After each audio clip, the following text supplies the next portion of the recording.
Good morning. It's Pop again, Dennis Murray.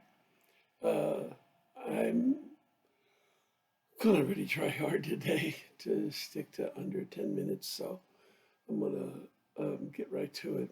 I want to go back to intellectual arrogance that I was talking about yesterday. Um, I think it starts from a worship of analytical intelligence. There's an idea that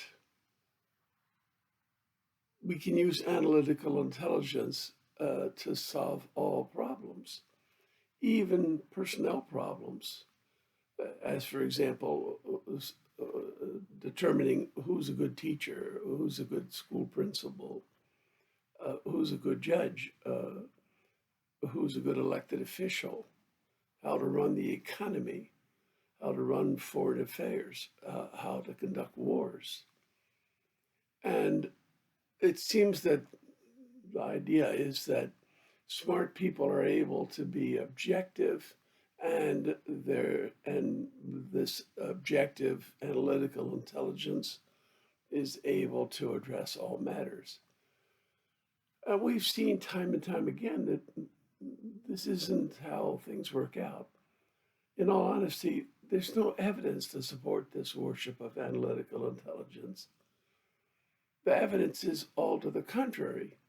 Analytical intelligence is indeed the last part that was added to our psychology as it evolves, and it's relatively recent. It's um, under, maybe 7,000 years in age. It might be as young as 5,000.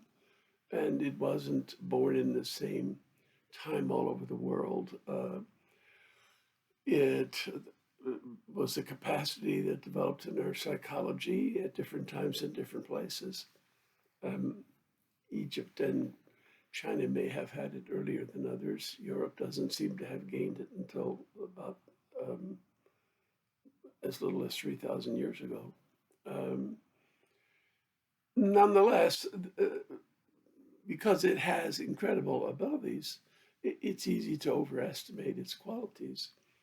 And for the last 3 or 4 centuries at least, it's been widely believed in the West that analytical intelligence allows us to be objective about all matters of importance in life. And I think that this is unsupported by evidence because I think our problems are too complicated. Most of our problems don't need to be solved, they just need to be addressed.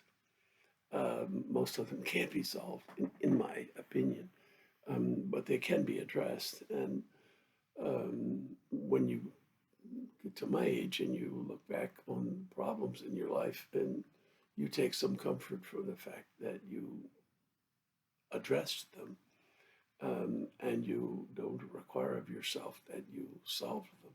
And I think this is true of the community in general. The most important problems in the community involve dealing with each other, and so does life. So a very similar standard of judgment is used. The reason it seems to me that there's this great desire to imagine that analytical intelligence has this mystical, magical ability to allow us to have objective solutions to all problems is because we'd like to avoid making decisions based on our intuitions because our intuitions are often wrong. We have this primary intuition at the core of our psychology that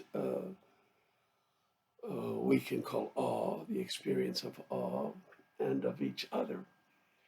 But people realize that they're going to hold themselves responsible for the decisions they make in their life.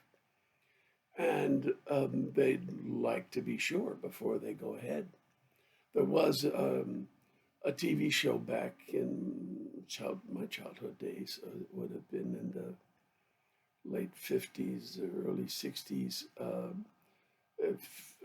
telling the story of Davy Crockett, including his time as a congressman.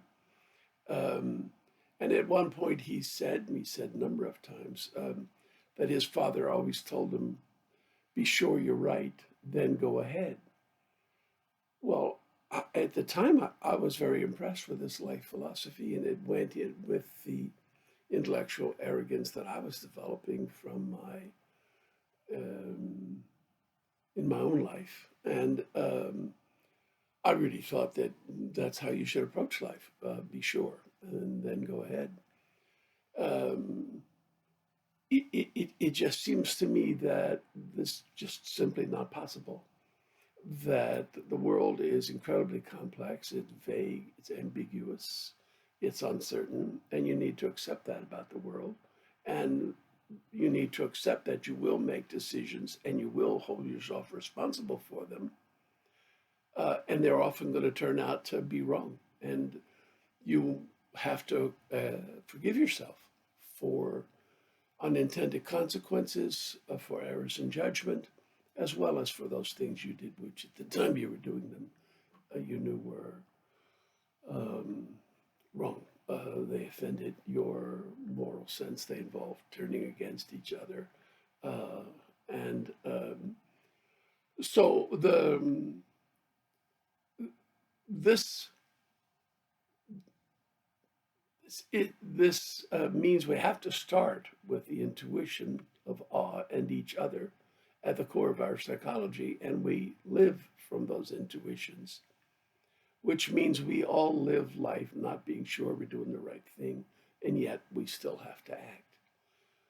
There seems to be no way around it. So you can certainly understand why people would find this incredibly wonderful capacity for analytical intelligence as maybe having the power to get us around this problem of having to rely on these intuitions, which are often wrong. But it doesn't work, in my opinion, in my experience, in my way of looking at the world.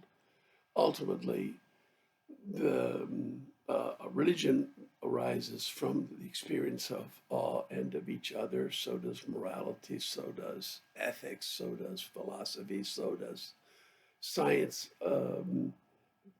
Uh,